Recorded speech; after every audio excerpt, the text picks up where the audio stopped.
Hello. Wikipedia's picture of the day, April 26, 2024.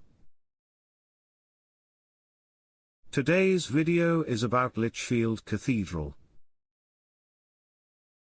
Lichfield Cathedral is a Church of England cathedral in Lichfield, in the English county of Staffordshire. A cathedral was first built on the site in 700, by Bishop Headda, to house the bones of St. Chad.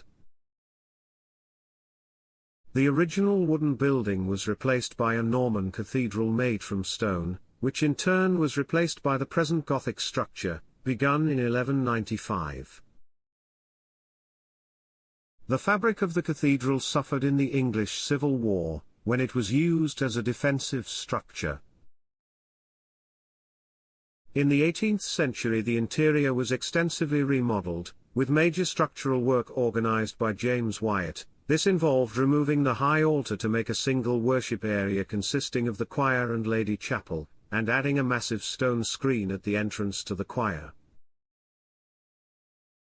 This photograph shows the choir of the cathedral, which was built around 1200. Thanks for watching. And don't forget to like, comment, and share.